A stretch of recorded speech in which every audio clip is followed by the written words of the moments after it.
Muy buenas noches, mi nombre es Jonathan Araniva de El Salvador y será un placer acompañarlos esta noche en una nueva temporada más del programa Consultorio Político del canal Politólogos Digitales, edición Cumbre Cancún 2023.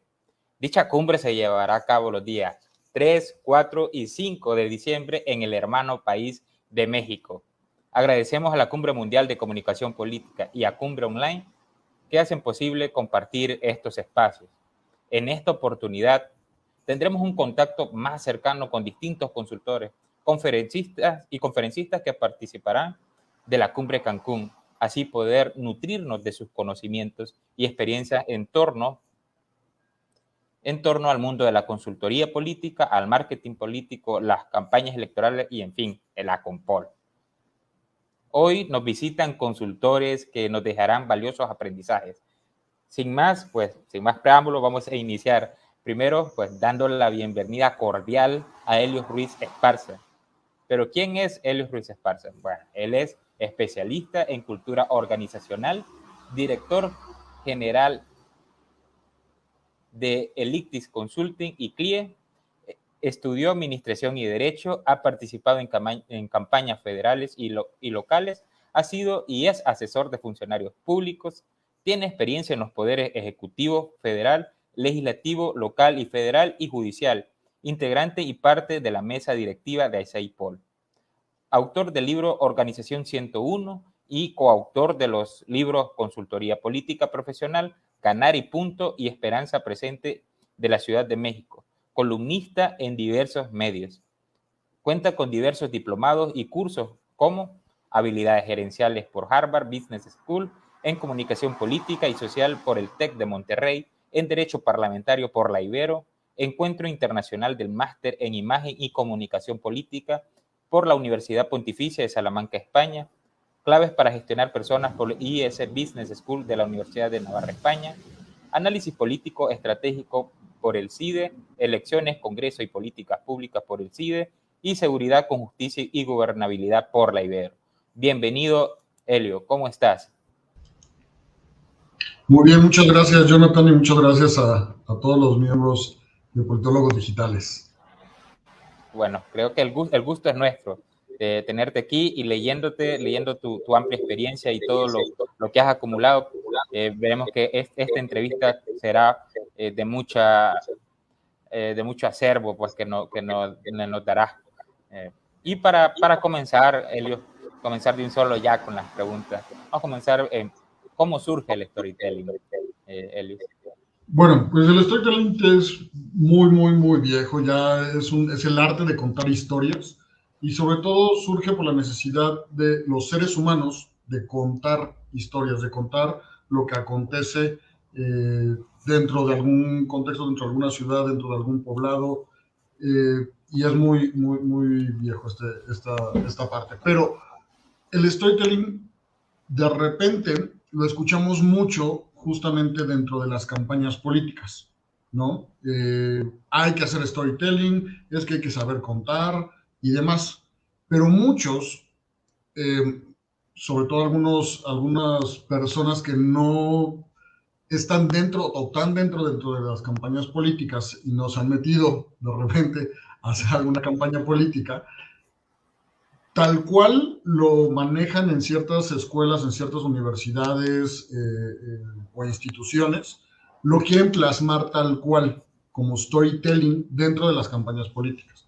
Dentro del storytelling como tal, siempre existe un inicio, un contexto, la aparición de lo que le llaman el héroe, un final y una enseñanza, una conclusión o una moraleja, ¿no?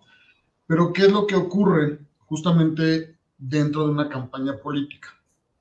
Hoy en día, no sé si han visto ya en varios países, ¿no? Varios de los que nos están viendo hoy en día, muchos políticos utilizan el storytelling, pero lo han mal usado.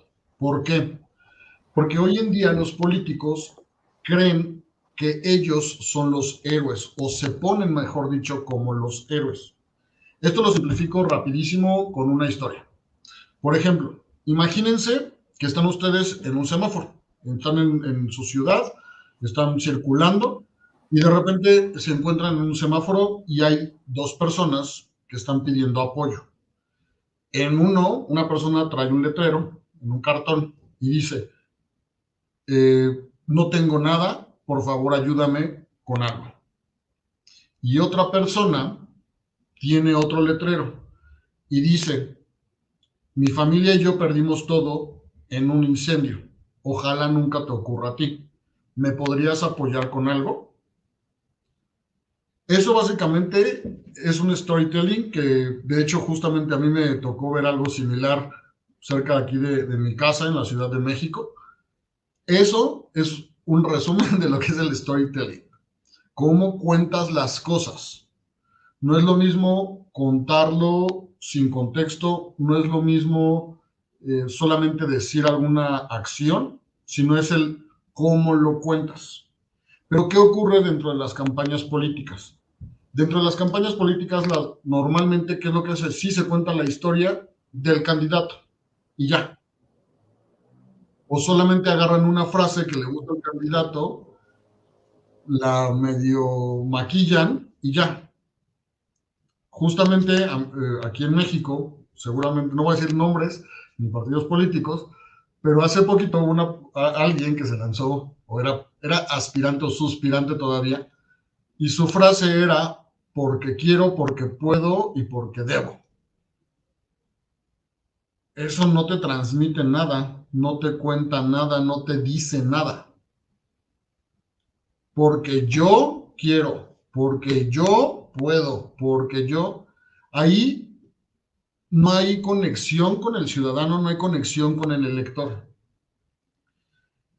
Por ejemplo, justamente el día de ayer o antier, no recuerdo bien, me llegó un correo electrónico de un candidato, tampoco voy a decir nombres ni localidades ni nada, que decía, voy a buscar gobernar tal municipio para poder pintarlo de azul. Y es como, ok, o sea, obviamente en el contexto aquí en México el azul es con el Partido de Acción Nacional, ¿no? Pero, ¿eso qué dice? Como por qué quiere lanzarse, como por qué pintarlo de azul, no dice nada. Pero, ¿qué ocurre cuando pones ese storytelling, pero adecuado o acondicionado y no solamente cuentas alguna historia, sino que le das ese giro? Porque para bien o para mal, nosotros como consultores y como políticos, lo que se hace es vender ideas y vender propuestas, ¿no?, a los ciudadanos. ¿Qué ocurre si en vez de porque puedo, porque quiero y porque debo, se ponen, aquí algo así de rápido, para que haya para que haya más y mejores oportunidades para ti y tu familia? Ahí, ¿quién es el protagonista? No es el candidato, sino es el elector, es el ciudadano. Justamente es eso, saber cómo contar una historia, pero justamente dar el twist, dar esa visión hacia el ciudadano. Hoy en día, y lo pueden ver aquí, digo, varios compañeros que están aquí viéndonos desde varios países, ¿cuántos candidatos y cuántas candidatas no hemos visto que ellos son los protagonistas de todo? De su eslogan, de sus espectaculares, de sus imágenes, de sus propuestas. Es yo propongo esto, y yo, y yo, y yo, y yo, y yo, y yo, y yo. La realidad, por ejemplo, hace poquito sacaron unas encuestas que están muy interesantes, que justamente decían que en Latinoamérica, se llama el barómetro, este barómetro que sacan cada año, es justamente los niveles de, a ver, se me fue la palabra, son los niveles de conocimiento y sobre todo de confianza en las instituciones en general, desde gobiernos, desde religiones, instituciones público-privadas en general, y es en nivel Latinoamérica. Y justamente caía el tema político. O sea, los políticos en ese barómetro del 2022 caía radicalmente. La gente no confía en los políticos. Entonces, ¿cómo piensas ganar una campaña cuando tu mensaje es solamente hablar del político? No hay concordancia con ello, no puedes hacer clic. Entonces, justamente, ese es lo que se necesita dentro de las campañas políticas hoy en día. No, que el protagonista no sea el candidato, que el protagonista sea el ciudadano. Sí, de verdad que, Helios, lo que decís es algo que pasa comúnmente. Entonces, ya nos platicaste un poco del storytelling y en realidad el problema, o puede haber beneficios, como lo decías, en las campañas políticas, pero también sucede que especialmente el candidato, si es funcionario o si ya ganó una elección, no te ha pasado que es todavía, se cree como el Superman, se cree que la gente en verdad lo quiere porque es el alcalde, es el gobernador o cualquier sea su cargo, y a veces también los equipos con los que se trabaja, que están con ellos, que lo endiosan o lo suben a un altar, se les olvida que en realidad están gobernando para una ciudadanía, para una población que tiene necesidades y que como tú lo dices, de hecho en el Latino Barómetro, algo que es muy importante que se extrae de ahí es que los jóvenes especialmente ya no están confiando en la democracia, sino que están de acuerdo con dictaduras. De hecho, de ese Latino Barómetro se extrae, y es preocupante por la historia latinoamericana, especialmente, bueno, venir de países como El Salvador, que tuvieron un conflicto civil que terminó recién en el 92. Entonces, son cuestiones que se deberían de tomar en cuenta. Y de ahí te pregunto, pero si lo implementamos bien, si de verdad los candidatos y las candidatas y ya los funcionarios dijeran, vamos a implementarlo bien, vamos a escuchar a la población, ¿qué beneficios traería para las campañas políticas ellos? Mira, primero, al poner tú como protagonista al ciudadano, ¿qué es lo que tienes que hacer? Escucharlo, de entrada. ¿Por qué? Porque él te va a decir cuáles son o sea, qué es lo que necesita. O sea, un candidato ya no puede hablar de yo propongo mis propuestas, mi partido, mi campaña. Tiene que voltear a ver a los ciudadanos y hablar de sus problemas, sus necesidades. ¿Para qué? Para conectar, justamente conectar con la ciudadanía. Entonces, de entrada, el político, los partidos políticos y los gobiernos, porque no solamente la creación del mensaje no solamente es para las campañas, sino también para cuando se crean los mensajes de gobierno, ¿qué es lo que ocurre? Se requiere voltear, escuchar y ver la realidad. Porque a lo mejor yo puedo contar una historia mejor que Disney, pero no es real. Y entonces no sirve de nada. Entonces, el primer beneficio es que los políticos se van a dar cuenta de la realidad. Uno, porque sabemos que hay varios que cuando llegan están en su burbuja y nomás se quedan ahí y ya no voltean, ¿no? Eso por primero. Segundo, la gente, los ciudadanos se van a sentir más identificados. Y eso es como un beneficio para los políticos para que lo hagan. Se van a sentir identificados con esos problemas porque son problemas que son los que están viviendo. Son cosas que dicen, oye, sí es cierto, yo viví esto. Oye, yo me identifico con esto. Oye, esa propuesta sí sería buena. Entonces, eso sí tendría un beneficio directo. ¿Por qué? Porque sería un mensaje de una campaña donde también depende del político si la va a hacer o no, ¿no? Si va a cumplir su promesa o no. Entonces, yo creo que ese es un ganar-ganar, tanto ganar para los políticos como para ganar con la ciudadanía, no solamente como estrategia de comunicación, que es hoy en día yo creo que es de las mejores, que justamente es eso, es dejarse del yo, dejarse del ego, ¿no? Entonces, justamente es esa parte de quitar ese ego y voltar a ver a la ciudadanía. Porque ya hoy en día, como bien decías también el barómetro, algo que es complejo y me asustó de cierta forma, es ver que la mayoría de los latinoamericanos estamos divididos. Y estamos divididos en cuestiones de si no piensa igual que yo, entonces radicalmente no quiero saber nada, no quiero que viva cerca, no confío en mis vecinos, que eso también es algo complicado, que justamente en la cumbre de Medellín toqué, la conferencia fue ¿por qué están ganando los extremos? Y es porque la gente está harta, no decir otras palabras, pero la gente está harta. ¿Por qué? Porque el político no cumple. Entonces, como este no me cumplió, pues vamos con el contra, porque este le va a poner a este todo el contra. Pero ¿qué crees? Este por el que votamos tampoco votó. O sea, tampoco cumplió. Entonces nos vamos otra vez con nuestra contra. Y hay varios países, digo, está Brasil, está Chile, está Argentina, ¿no? Que van de extremo a extremo, de izquierda a derecha, y no los partidos del centro. Pero justamente es eso.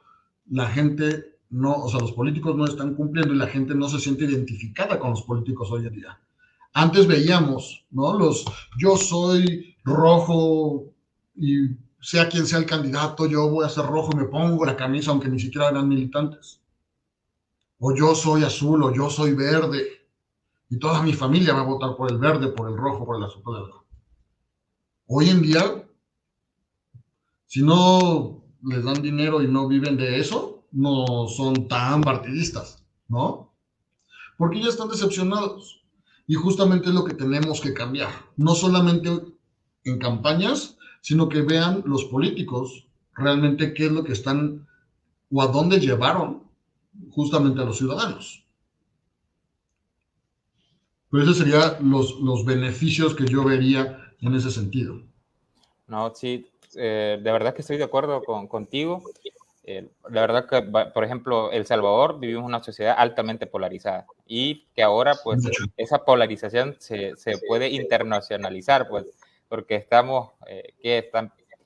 tenemos una figura que es demasiado grande ya, que sobrepasa las fronteras del país y que, pero aquí en El Salvador hablar de eso es algo muy, muy delicado. Entonces, lo que decís del beneficio de traer, de verdad que la gente entienda que se trabaja y que se trabaja para ellos y que se escucha su voz, es algo que de verdad que a los políticos se les olvida. Entonces, con respecto a eso, con lo que nos ha hablado, ¿hay alguna forma de que se adapte para que funcione así correctamente en la comunicación política, Elis?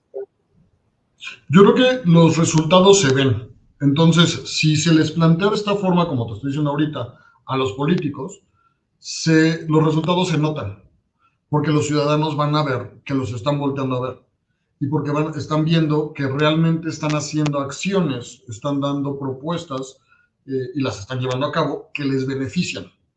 Entonces, automáticamente ver resultados tanto de los ciudadanos como de los políticos. Esto ahorita hemos estado haciendo algunas campañas municipales de gobierno, ¿no? Campañas de comunicación donde se les está comunicando a los ciudadanos qué es lo que se está haciendo. Porque, a ver, también esa es otra. De repente muchos políticos, es que nosotros hicimos esto, es que nosotros hicimos lo otro. Ajá, ¿y cómo lo estás comunicando?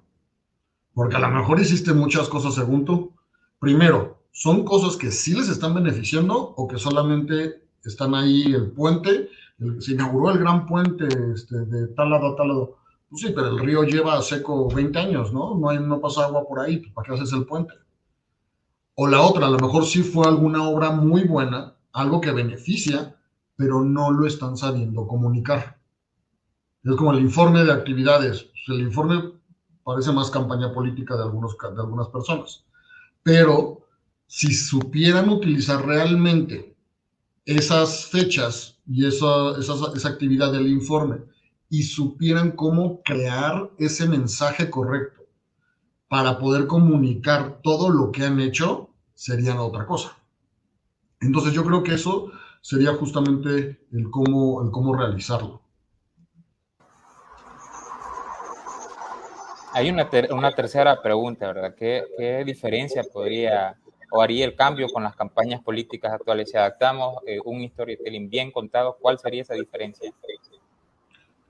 La diferencia principal, justo es que el foco tiene que estar en los ciudadanos y no en los políticos. A ver, un político, y esto va para todos los países, por más experiencia que tenga, o sea, un político, imagínense que empezó desde sus 18 años, póngale. y hoy en día ya tiene 70 y tantos. ¿Esa es garantía de que va a hacer las cosas bien? No. A lo mejor algún joven, aunque es joven, tampoco es garantía de que va a hacer las cosas bien. ¿Qué es lo que tiene que comunicarse y cuál es ahí justamente el twist que nosotros estamos dando? A ver, vamos a crear un mensaje, se van a hacer las cosas bien y se va a volver a comunicar esa propuesta que ya se realizó. La idea es esa, dar resultados. Y las básicas, comunicar con nuestro idioma. ¿Cuántas veces no hemos visto campañas políticas? Vamos a coadyuvar para que la gente pueda salir adelante. ¿Qué es coadyuvar? Vamos a hacer toda esta labor intrínseca para... Ajá, ¿qué quiere decir eso? Hoy en día, la comunicación tiene que ser una comunicación entre dos. O sea, que la gente realmente entienda y que puedas dar tú como político el mensaje en el mismo idioma. Porque por muy bonito que sea o que esté el discurso de ese político, si no está al nivel de la gente, no sirve de nada. No es como en aquellos discursos maratónicos, ¿no? Que se daban en una plaza llena de personas, de organizaciones o de sindicatos, que no servía de nada más que para la foto. Hoy en día, por ya con toda la tecnología que tenemos y demás, la comunicación se ha vuelto más importante. Hoy en día las campañas, y digo, varios de aquí, desmiéntanme ahí en el chat si no es así, cuestan más las estructuras territoriales y cada vez son menos eficientes. A ver, ojo, son necesarias, pero ¿cuánto dinero le estás invirtiendo ahí? ¿Cuánto dinero le estás invirtiendo en el tema de comunicación? Pero ojo, si tú le inviertes al tema de comunicación, pero con un mensaje que no es el correcto, tampoco sirve de nada. Entonces, justamente yo creo que sería la diferencia entre las campañas anteriores y en las que hoy en día, ¿no? Las actuales se van a dar. Y eso también lo debemos de tomar en cuenta porque hoy también la ciudadanía está más informada. Entonces, ahora ves el teléfono lo ves que 30 veces al día, te tomas a veces recesos de 30 minutos viendo el teléfono y te das cuenta de los problemas o podés poner tu opinión o alguien de verdad que se atrevió a romper el hielo de la ciudadanía, puso esa opinión y ya no es el candidato o el funcionario que está en su despacho y que solo se escucha a sí mismo. Ahora está ahí la información y no escucharla pues es algo que no se está tomando en cuenta y a veces quizás por lo mismo que sea hablar técnicamente, solo quizás porque se tiene una preparación y posiblemente la ciudadanía a la que gobierne o a la que quiera gobernar pues no entienda qué es, como por ejemplo lo que decía coadyuvar o términos de palabras técnicas. Entonces, si no adaptamos eso, por más que se le invierta, se le puede invertir miles de dólares en campaña, pero si no, el mensaje no es el correcto, pues no le llega a la población. Y por eso es que es bien interesante lo que dices. Y hemos leído tu CV, entonces, sos escritor, sos columnista, pero también has participado en elecciones por más de 20 años. Entonces, ya hay un gran recorrido ahí, Elios. ¿Alguna experiencia en esas de tus primeras campañas que nos quieras comentar en esta entrevista? Pues mira, yo creo que aprendes mucho en muchas, o sea, en todas las campañas en las que participas. Yo desde que estaba en un grupo de jóvenes de un partido político, yo entré a los 15 años a la actividad política. Tampoco, aunque tengo bastantes años, es porque entré muy joven, no por tanto porque esté viejo. Entonces, pero justamente yo creo que lo que he aprendido es que, primero, todas las campañas son totalmente diferentes. Segundo, que el mensaje, y eso siempre digo, no puede ser el mismo mensaje para todo. Hay muchas personas que reciclan, ¿no? De repente por no querer reinvertir justamente en personas especialistas, reciclan de campañas que a lo mejor sí funcionaron, pero ya no es el mismo contexto, uno. Dos, el escenario es totalmente diferente. Tres, los momentos, los candidatos y las formas ya no son las mismas. Antes me acuerdo, por ejemplo, al menos aquí en México, ¿no? Que estaban los partidos muy diferenciados. Hoy en día, pues ya con todas las alianzas, con todos los movimientos y demás, ya se juntaron los que jamás en la vida pensaríamos que se hubieran juntado, de todos lados, ¿eh? Eh, También que, por ejemplo, el estar en la calle, o sea, o sea, yo me acordaba que a los 15 años nos íbamos a municipios cercanos aquí cuando no había elecciones en el Distrito Federal, en ese entonces Distrito Federal, hoy Ciudad de México. Nos teníamos que ir a municipios de Hidalgo, de Tlaxcala, de Puebla, del Estado de México, a hacer campaña, ¿no? Junto con los candidatos. Y antes me acuerdo, o sea, nosotros nos poníamos a volantear, estar con las banderas en los cruceros, acompañar a los candidatos a eventos y demás.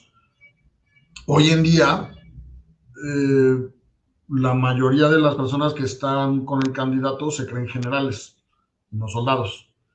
Yo creo que es muy importante caminar la calle. Por más posición o cercanía que tengan con el candidato, es muy importante escuchar a la ciudadanía. Yo creo que aprendes muchísimo más de eso que todos los cursos que puedas tomar en línea, que hay muchísimo. Pero el caminar, el escuchar a la gente, eso te da muchísima más información que puedes utilizar para la estrategia, que es algo que yo he visto que hoy en día ya casi no hacen la mayoría de la gente que está en los equipos de campañas, que ya es como de, no, es que yo no puedo salir de la oficina casi, casi. O si salgo es estar con el candidato y no más atrás de él. No sirve justamente de nada eso. Yo creo que esa es la gran diferencia y que hay que retomar para varios partidos que he visto aquí en México y en algunos otros países.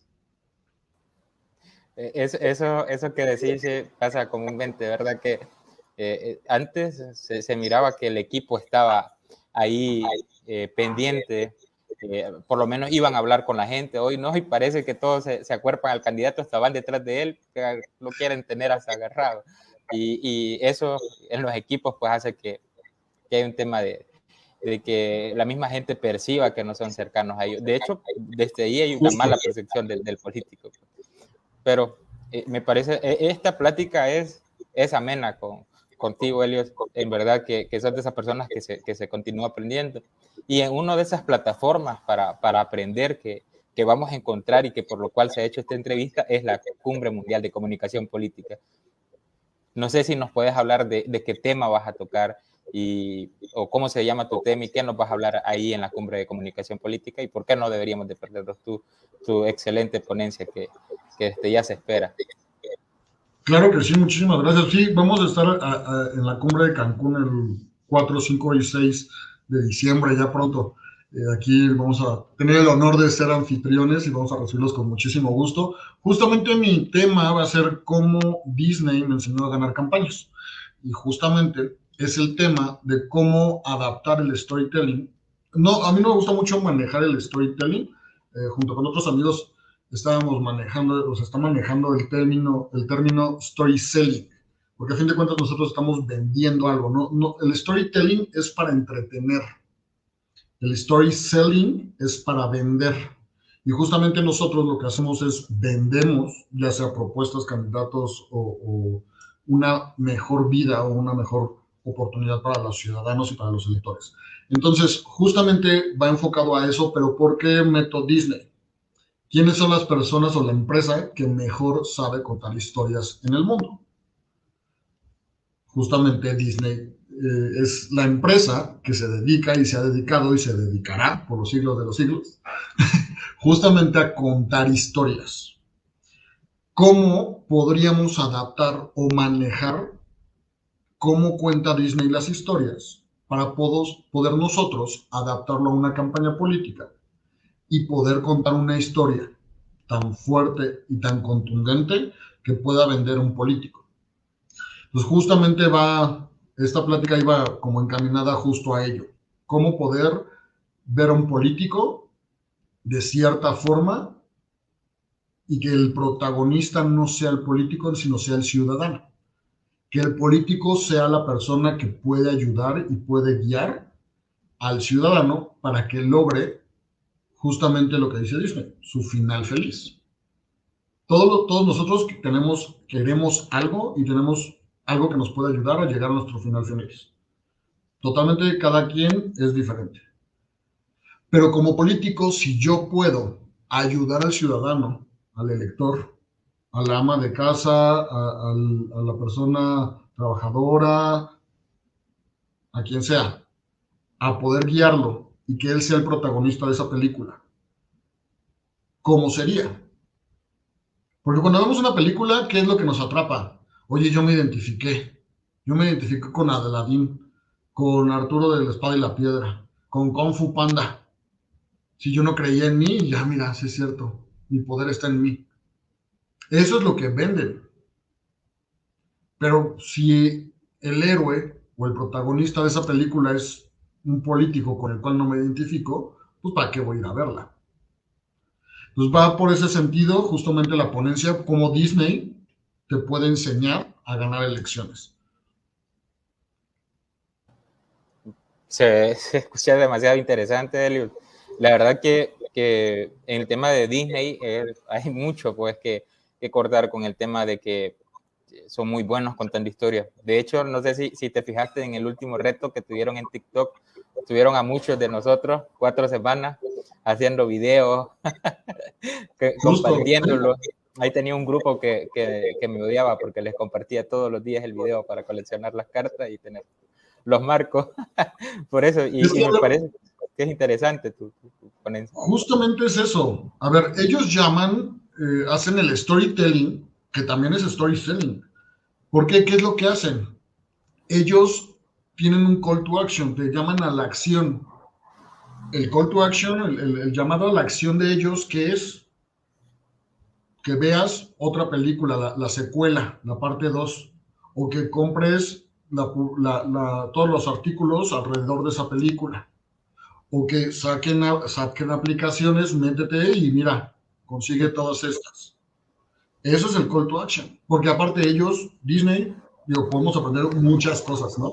Desde la parte organizacional hasta la parte de storytelling, pero básicamente eso es qué puedes realizar alrededor de la historia, que justamente en una campaña política no solamente es el mensaje ya, sino es toda una estrategia de cómo lo armas, cómo armas el mensaje, cómo incluyes a las personas. Es, por ejemplo, como estrategia en una campaña política no nada más es una campaña ya. Es, por ejemplo, como en Disney, cuando vas a una atracción de Disney, estás haciendo fila, pero ni sientes que estás haciendo fila. ¿Por qué? Porque eres parte de esa escenografía, de esa fila, ya estás dentro de ello. ¿Por qué no hacer lo mismo en campañas políticas? No, me parece genial. La verdad es que lo que nos has platicado de tu ponencia hace que estemos todavía más interesados en escucharla y también aprender de ese método Disney, porque muchos de nosotros nos crecimos con Disney y nos crecimos, muchas de esas películas inspiraron actitudes o acciones que nosotros hicimos o hacemos en estos momentos. Entonces, por último, para ya no seguir quitando el tiempo, porque la verdad es que la plática, como te digo, estaba muy, muy genial esta entrevista. ¿Qué significa la cumbre para vos, Helen? Yo creo que la cumbre, para todas las personas que nos gusta el tema de la política, es uno de los muy pocos espacios, lamentablemente, tenemos a nivel internacional. Primero para conocer cómo está nuestro entorno, ¿no? Cómo está todo el tema político. A mí me gusta mucho porque conozco, yo tengo a muchos conocidos en otros países, estamos en contacto de repente, pero ahí nos enteramos de qué estrategias están usando, qué es lo que están haciendo, compartimos, ¿no? Justamente esas estrategias de, oye, ¿viste lo que ocurrió en tal lado? Oye, sí, yo me hubiera gustado hacerlo así, oye, qué buena idea. O sea, ese networking que se arma en la cumbre es algo increíble. El poder compartir justamente este tipo de cuestiones que a mí en lo personal me gusta mucho. De hecho, luego de repente aquí en México me dicen, oye, ¿cómo por qué lo cuentas todo? Si esa es tu estrategia, ¿por qué lo cuentas? No lo cuentes, te lo van a robar. Mira, a ver, si funciona, porque aparte de mis estrategias en lo personal, yo lo hago como por ayudar a la ciudadanía para que tengan beneficios, no solamente ayudar a los políticos. Entonces, si más me copian, mejor. ¿Por qué? Porque vamos a tener un país mejor, y las estrategias, si las roban tal cual, ojalá las roben tal cual, este, son para beneficio de los ciudadanos, a fin de cuentas. Entonces, ese compartir, no, yo no creo que sea robar, es como roba como artista, es toma lo bueno, ¿no? Y yo también tomo lo bueno de otros. O sea, de la última que hubo ahí en Medellín, platicando con muchos compañeros, saqué varias ideas, hicimos un remix, ahora estamos aplicándolo aquí.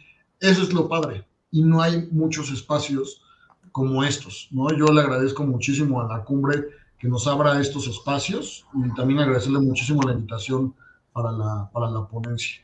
Y si no se lo pierdan, si son personas que están apenas entrando en esto, no dejen de seguir el tema de la cumbre, de todos los foros que existen. Este, son un espacio muy, muy, muy valioso. Bueno, Helios, ¿verdad? Esperemos que vernos en la cumbre. Te agradecemos que hayas apartado este espacio y darnos tu tiempo y más aún tu conocimiento en esta entrevista. La verdad que desde Politólogos Digitales te agradecemos, y yo, en lo personal, desde El Salvador, te envío un caluroso abrazo para que sigamos en este tema de la computadora. No, Muchas igualmente, gracias. muchísimas gracias a todo el equipo de Politólogos Digitales.